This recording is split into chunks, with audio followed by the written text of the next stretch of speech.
Ah, attendez, là il y a deux bateaux en fait qui commencent à nous courser. Ils essayent de nous chasser, il fait les mêmes virages que nous. On les entend communiquer à la radio. Oh, mais tu sais tous les enculés. Les Hollandais ou... Ah, les Hollandais, les Anglais, ils sont en train de tout détruire.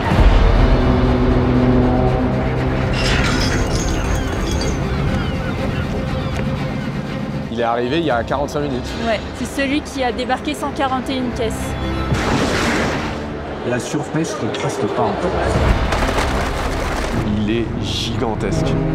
Si on n'a pas un changement radical et si on n'a pas une vision du secteur de la pêche qu'on veut, dans 5-10 ans, il n'y aura plus de pêche artisanale sur une grande partie du littoral français. Il n'y a quasiment pas d'espace qui n'est pas pêché en fait. Tu penses que vous avez pêché combien? On a dû faire quoi, 80 kilos, 80-90 kilos. Ouais, c'est pas beaucoup hein. Plus rien. Il n'y a plus rien. Le royaume est vide.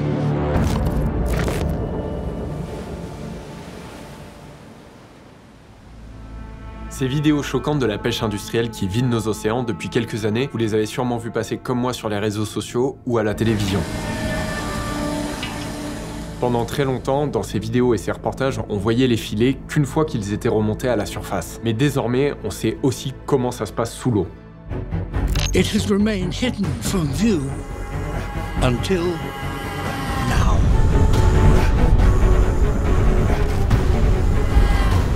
A modern industrial bottom trawler scours the ocean floor with a chain or metal beam. Ces images hallucinantes, elles ont été tournées pour un documentaire exclusif qui s'appelle Océan pour National Geographic et la plateforme Disney+. C'est le réalisateur David Attenborough et ses équipes qui ont réussi l'exploit de filmer le carnage que peut faire un chalut de fond. It smashes its way across the seabed, destroying nearly everything in its path.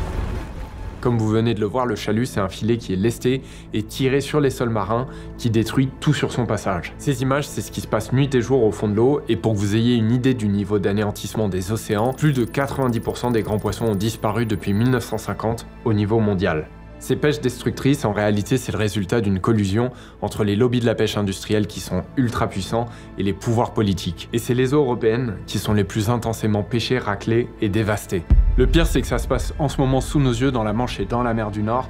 La pêche intensive avec des navires géants est en train de faire des ravages. Les eaux françaises sont emblématiques de ce qui se passe dans le reste du monde et c'est un véritable scandale qui nous concerne tous. Ce que vous allez aussi voir dans cette vidéo, c'est que la pêche industrielle, elle détruit aussi des vies à terre, les petits ports se vident et les pêcheurs artisans sont en train de disparaître. Bonjour messieurs. Il faut descendre. On y va. Passe là-bas. À droite. Ça va, Olivier? Ça va bien? Enchanté. Salut. Merci de nous accueillir à bord. Ouais.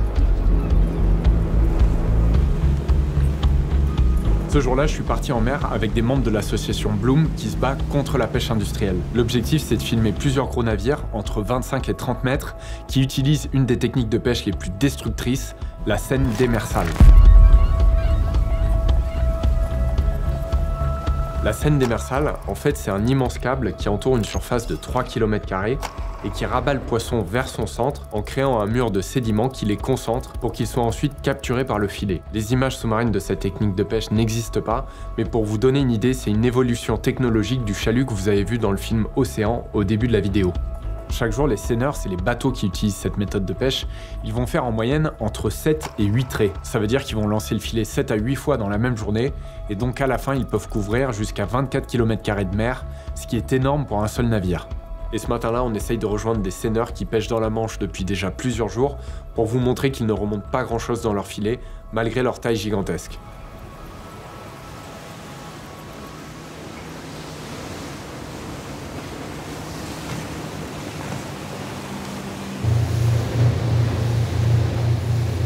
Donc là, il est où le bateau?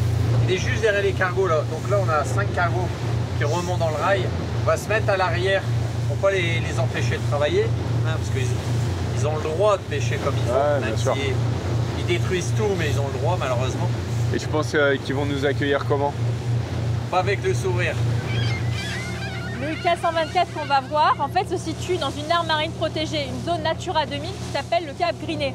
Et quand on regarde l'activité du K124 dans la zone depuis juste le mois de mars, donc depuis 20 jours, on voit qu'en fait, il a énormément pêché dans cette zone. Il a retourné la zone, il l'a ratissée, il l'a vidée de sa biodiversité. Ces bateaux de pêche industriels, ils aiment pas qu'on vienne filmer leur activité, et c'est pour cette raison qu'une fois qu'on arrive sur place, on garde un peu nos distances et on se branche aussi sur leur canal radio pour les écouter.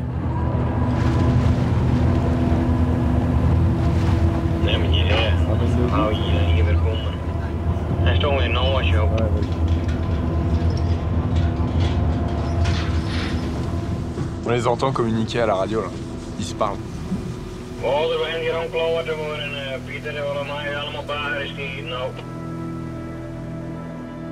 En fait, à la radio, on les entend s'énerver à cause de notre présence, mais aussi parce qu'ils n'ont rien remonté dans leur dernier filet. Et comme souvent en mer, dans ce genre de situation, ils essayent d'intimider les activistes.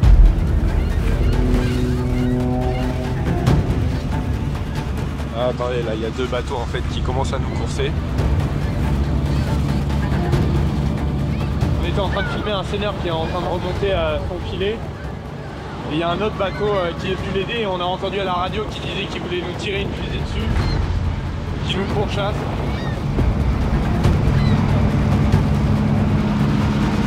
Il fait les mêmes virages que nous là.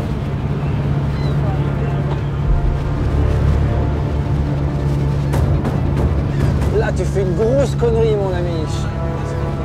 Là, il fait une connerie.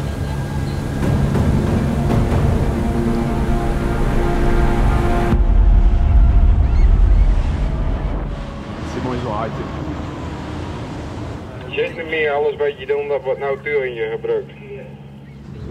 Non, il a vu qu'il ne pourrait pas te rattraper. Ce genre de situation avec les navires industriels et les activistes qui luttent pour les océans, elles sont fréquentes.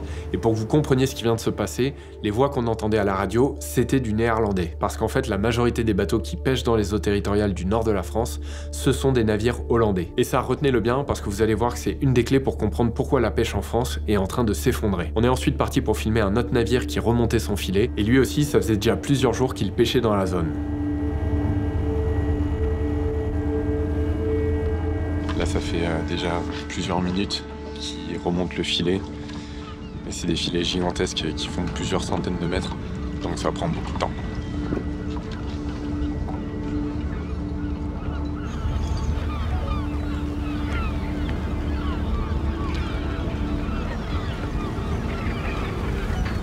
Là encore, il n'y a pas grand-chose dans leur filet géant. Et en fait, c'est ça la réalité des eaux du nord de la France. Quand des seineurs sont déjà passés plusieurs fois dans une zone, ils laissent un désert où toute vie marine a quasiment disparu et surtout qui mettra beaucoup de temps à se régénérer. Pour comprendre comment on en est arrivé là, j'ai montré ces images à Frédéric Lemanac, le directeur scientifique de Bloom et un spécialiste de la pêche industrielle.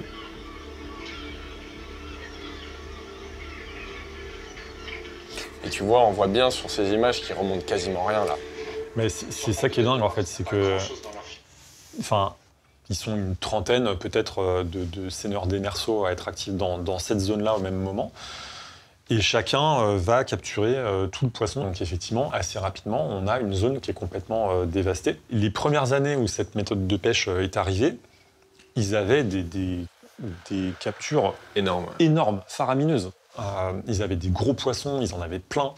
Mais même les pêcheurs à la Seine démersale nous disent, ouais, il y a 10 ans, quand on a commencé, c'était l'Eldorado, et maintenant, eux aussi voient qu'ils sont obligés d'aller étendre leur emprise plus loin pour continuer à capturer du poisson. Et donc c'est ça le problème de la Seine démersale, c'est que, évidemment, en détruisant les habitats marins, les écosystèmes marins, on a eu une perte de production de l'océan assez importante.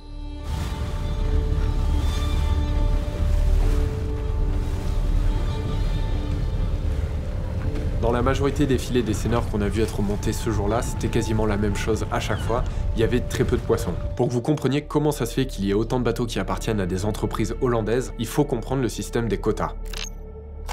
En fait, en France, chaque bateau de pêche a son propre quota, c'est-à-dire une quantité maximale de poissons par espèce qu'il peut capturer chaque année. Mais en rachetant des navires français, les industriels hollandais ont aussi récupéré les quotas de pêche de ces bateaux, et c'est comme ça qu'ils sont devenus extrêmement puissants en Europe et qu'ils dominent le secteur de la pêche industrielle. Les Hollandais, ils sont hyper nombreux dans les eaux du nord de la France, et sur place, les petits artisans pêcheurs sont en train de disparaître à cause de ces navires qui vident nos océans.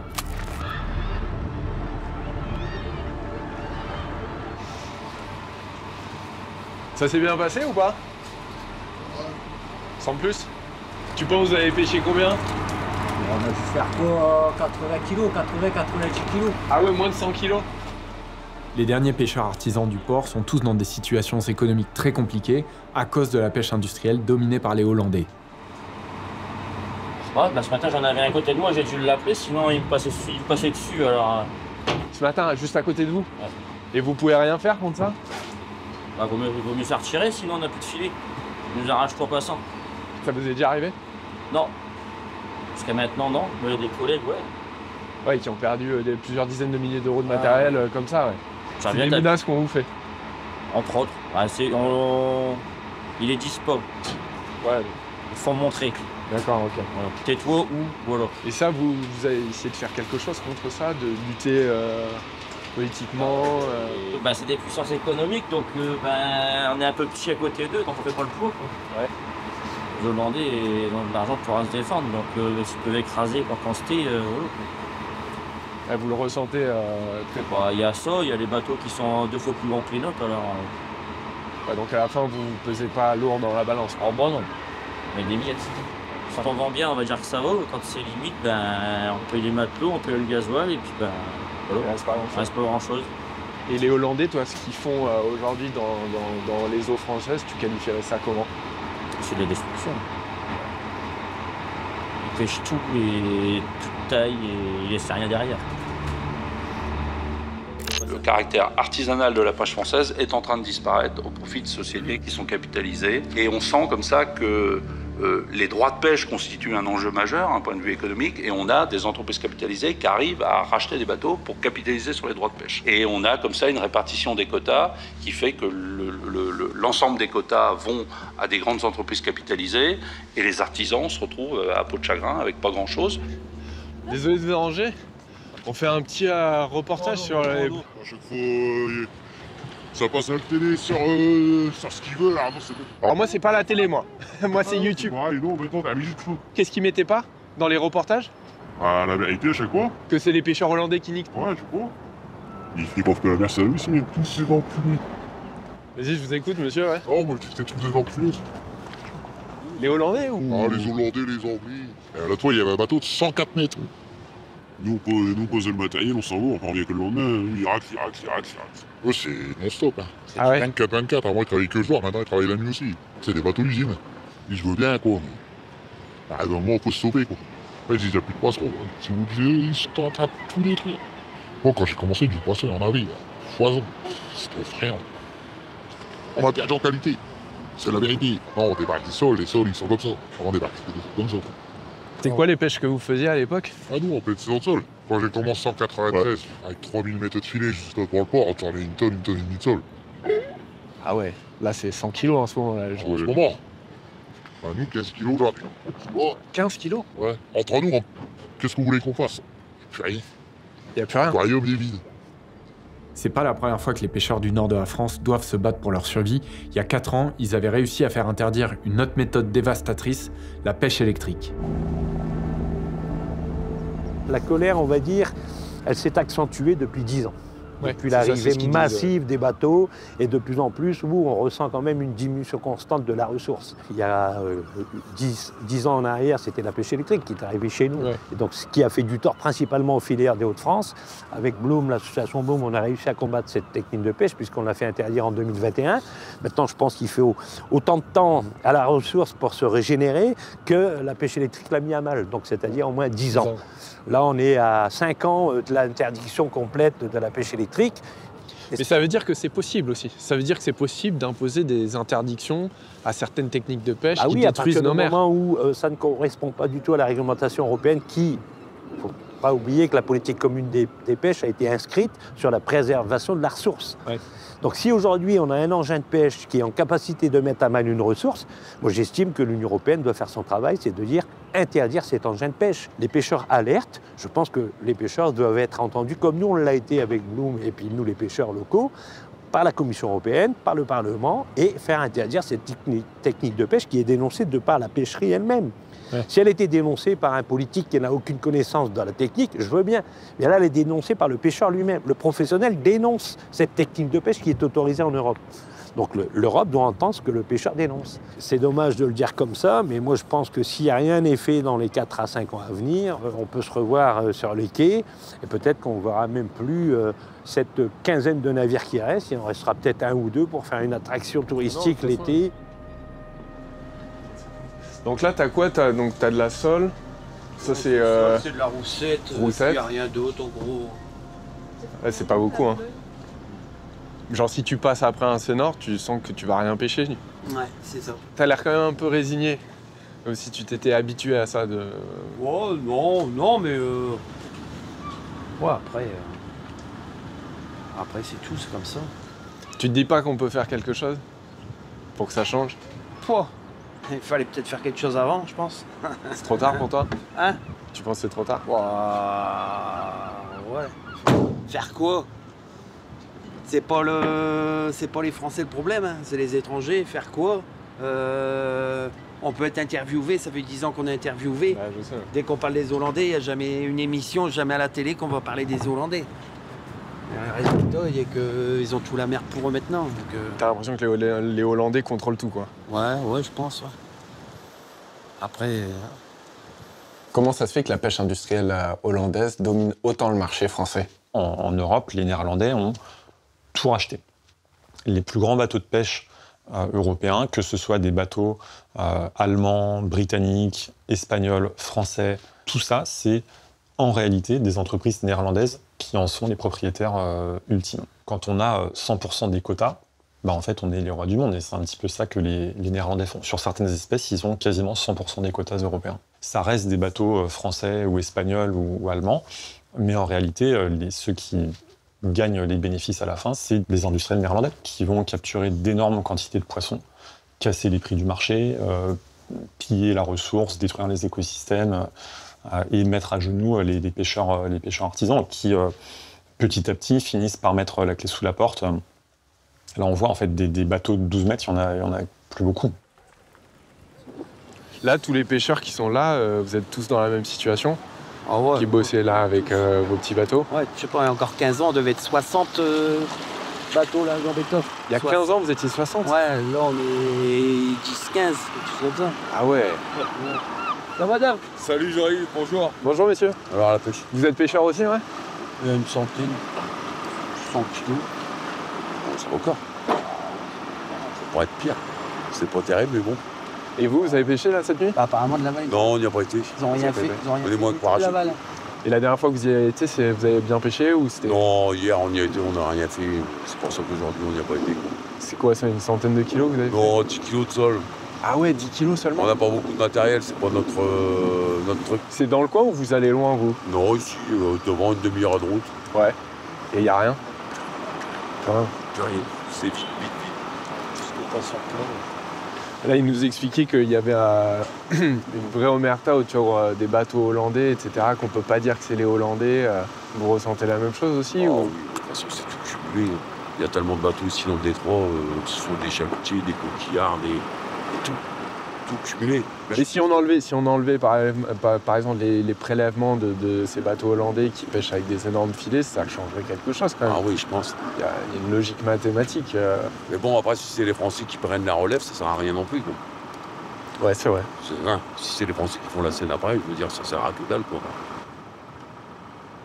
Ce jour-là, la plupart des pêcheurs qu'on a rencontrés, ils ont accepté de parler avec nous parce que leur activité est en train de mourir. Mais en réalité, il y a une vraie omerta sur le pouvoir des Hollandais dans le milieu de la pêche en France. Pour vous donner une idée, un pêcheur qui travaille pour les Hollandais avait accepté de me parler à visage caché, mais après avoir subi des pressions, il nous a demandé de retirer son témoignage. Il y a une omerta parce que, comme l'allocation des quotas est opaque et de fait totalement discrétionnaire, en fait, un pêcheur qui va un petit peu sortir la tête pour dire « moi je suis pas d'accord avec cette clé de répartition, etc. », en fait, on lui supprime son quota, ou il n'a plus le droit de pêcher, ou alors on va lui donner le droit d'aller pêcher une espèce qu'il ne peut pas cibler avec son engin de pêche à un endroit où il n'habite pas. Donc en fait, on peut vraiment... Il y a des pressions comme ça sur les pêcheurs énorme, qui ouvrent leur gueule. Énorme. Le pêcheur, qui a osé parler, aura finalement tout perdu.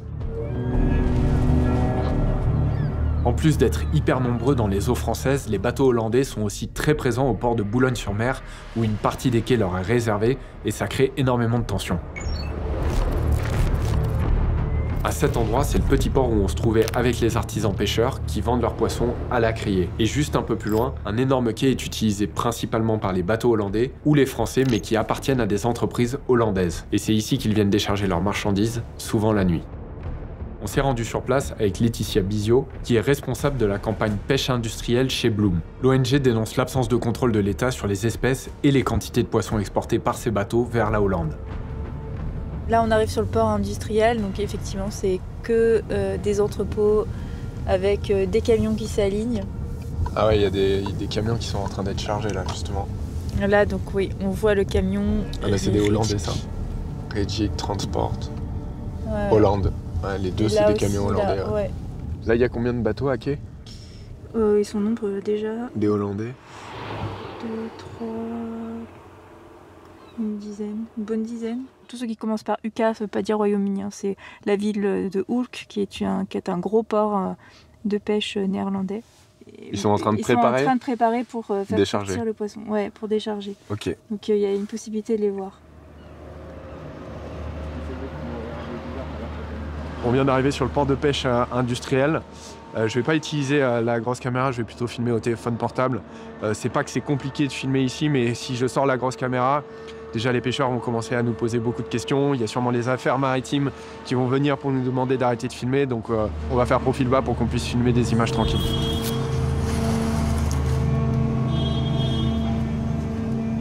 Ces bateaux, en fait, s'ils déchargent autant de caisses, une centaine en moyenne par navire, c'est parce qu'ils ont passé environ 4 jours et 4 nuits en mer avant de revenir au port. C'est plusieurs tonnes de poissons qui sont ensuite chargés dans le camion qui partira pour la Hollande. Il est arrivé il y a 45 minutes. Ouais, oui, le CH99. C'est celui qui a débarqué 141 caisses. Derrière moi, le chariot, en fait, depuis tout à l'heure, il n'arrête pas de faire un balai incessant avec les caisses de marchandises. Et en fait, ils les rentrent dans l'entrepôt, ils sont pesés à l'intérieur et ensuite ils sont tout de suite mis dans le camion, le tout en l'espace de quelques minutes. Donc ça va très très vite et donc c'est pas possible de faire des contrôles très approfondis.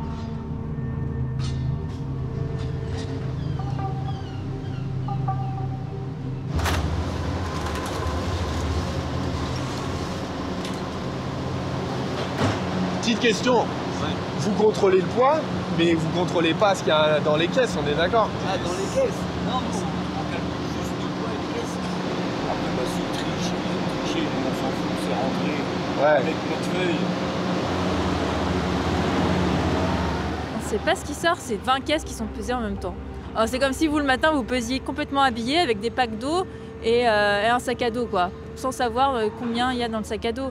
Donc ça rime à rien. L'ensemble des caisses est pesé, on ne sait pas quelles espèces sont à l'intérieur des caisses, ils ne vérifient pas les poissons, et on ne sait pas non plus la taille des poissons. Est-ce qu'ils respectent la taille limite de capture? On n'en a aucune idée.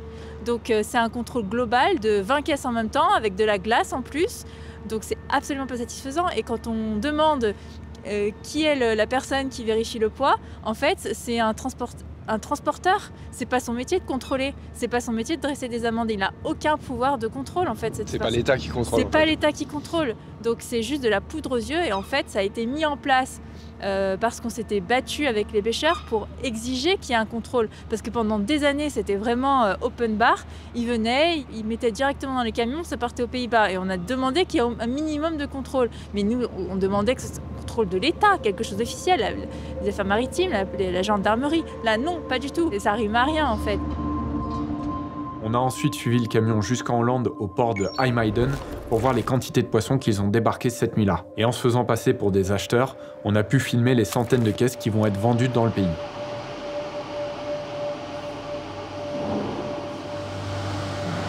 Et là c'est sans fin.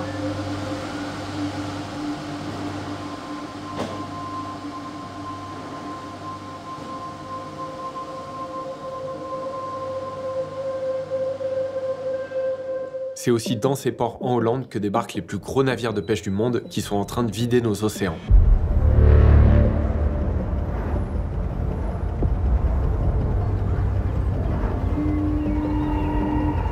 La plupart de ces bateaux, ils appartiennent à des industriels néerlandais comme celui-là, le Theodora, qui fait 140 mètres de long et pêche des dizaines de milliers de tonnes de poissons chaque année. Le filet du Theodora, Il fait 600 mètres de longueur, soit 2 fois la taille de la Tour Eiffel.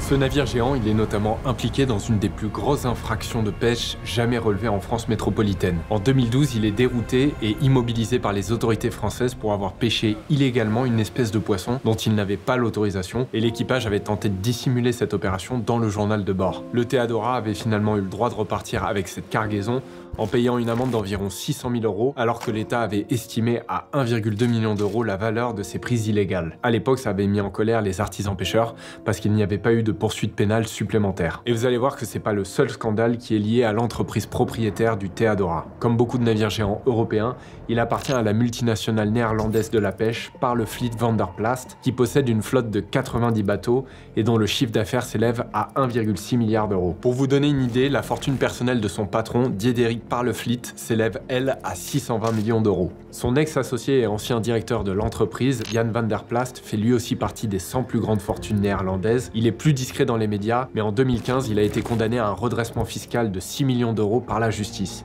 En fait, il avait essayé d'éviter l'impôt sur les dividendes en faisant un montage complexe avec une société basée à Singapour. Je reviens un petit peu en arrière parce qu'en 2013, quelques mois seulement après le scandale de la pêche illégale du Theodora en France, un ancien membre d'équipage de l'entreprise avait révélé dans un documentaire néerlandais qu'il y aurait une double comptabilité, celle réservée aux autorités et une non officielle avec les captures de poissons réels. Une pratique évidemment complètement illégale. En 2019, c'est la télévision publique des îles Féroé qui prouve qu'un navire de la multinationale fait ce qu'on appelle du high grading. Une pratique illégale qui consiste à jeter les poissons les moins rentables pour faire de la place ou ne garder que des poissons plus gros ou plus rentables dans les cales. L'objectif, c'est évidemment de maximiser les profits au lieu de respecter les quotas.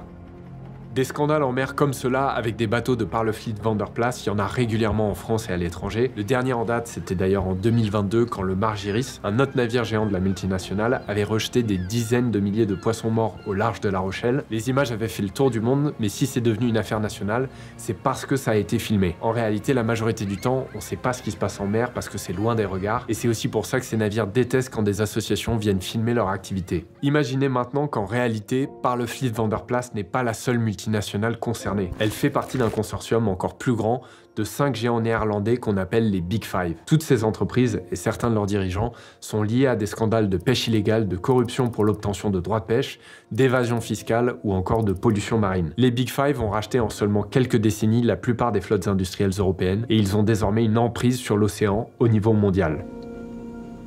Donc ce bateau-là, c'est celui qu'on voit ici, qu'on peut traquer. Et donc ça, c'est la trajectoire qu'on peut voir en rouge sur la période du 1er novembre au 14 mars. Tous les trajets qu'il a fait. Tous les trajets qu'il a fait. Donc on voit vraiment qu'il a encerclé plusieurs fois le Royaume-Uni. Ce qui est intéressant de voir, c'est entre Calais et Dunkerque, c'est l'aire marine protégée du banc des Flandres, protégée pour son habitat et protégée pour les oiseaux marins. On voit une très forte activité de pêche. Et les pêcheurs artisans se retrouvent vraiment sur la même zone que ces navires. Et comment ça se fait qu'il ait eu la possibilité de pêcher dans cette zone, alors qu'elle est protégée normalement? En fait, la protection, elle est uniquement sur le papier. Il n'y a pas de réglementation qui interdit le chalutage, qu'il soit pélagique ou de fond, dans les aires marines protégées. Et c'est bien tout le problème, parce que quand on entend protégé, on se dit que c'est protégé quand même de quelque chose. Bon ben, il n'est pas protégé de ces monstres des mers. J'ai ensuite demandé à Laetitia de faire une recherche en mettant une dizaine des plus gros chalutiers qui pêchent dans nos eaux territoriales. On se demande ce qui reste après le passage de ces bateaux-là. Et ici, dans la Manche, quoi, voilà. Il n'y a quasiment pas d'espace qui est pas pêché, en fait. Il faut imaginer qu'à chaque fois, c'est des filets de plusieurs centaines de mètres. Donc en fait, toute la zone maritime est couverte par les filets. Tu m'étonnes qu'il n'y ait plus rien dans les fonds marins. C'est terrifiant.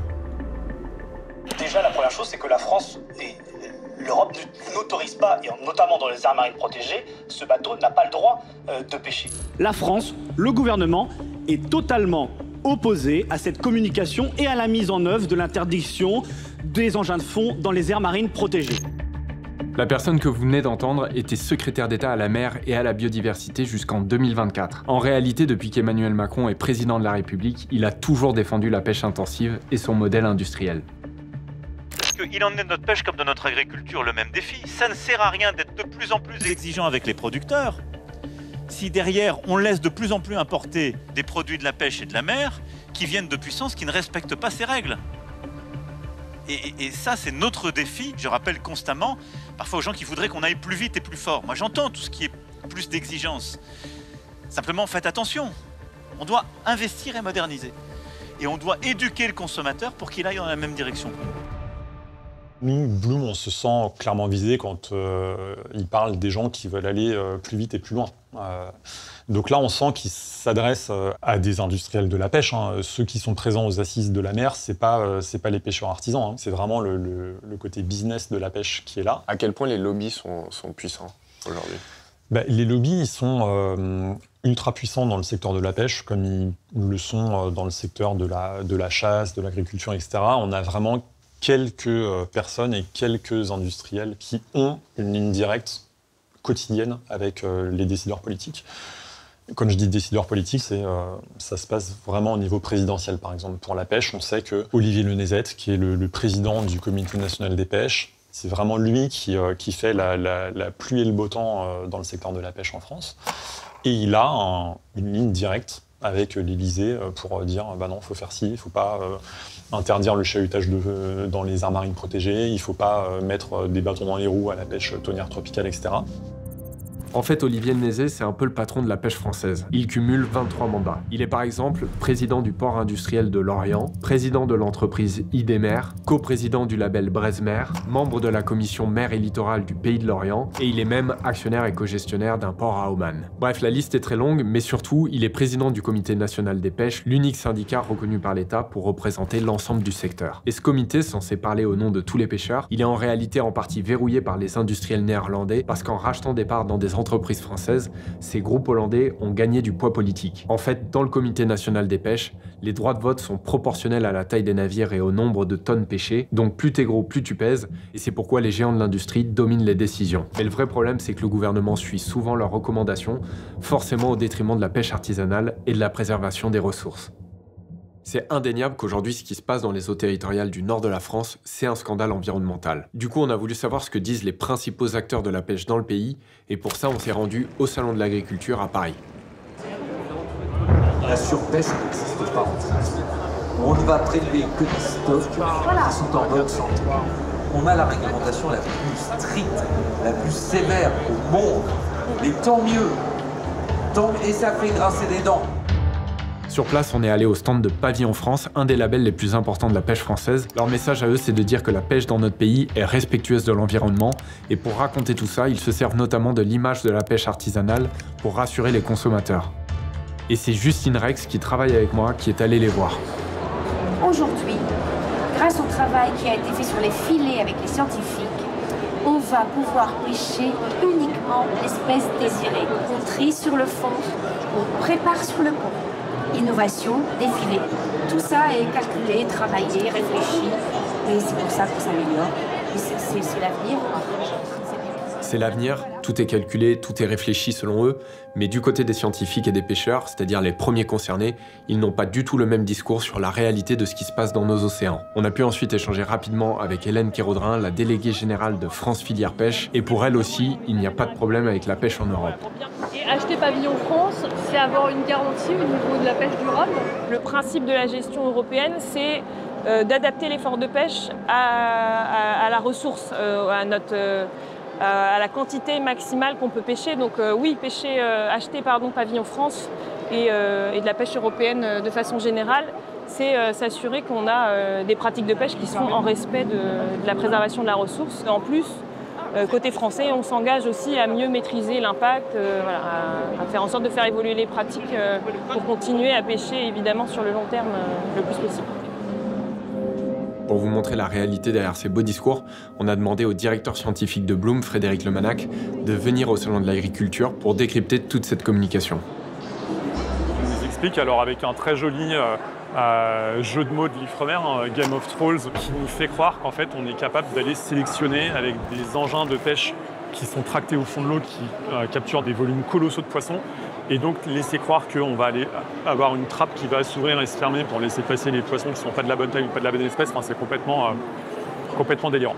C'est quelque chose qui est vraiment faisable ou c'est plus dans un imaginaire C'est un fantasme de l'industrie de dire là on va avoir 10 ans ou 15 ans de développement et on va dire regardez on peut garder le chalut en attendant d'avoir les conclusions de cette étude.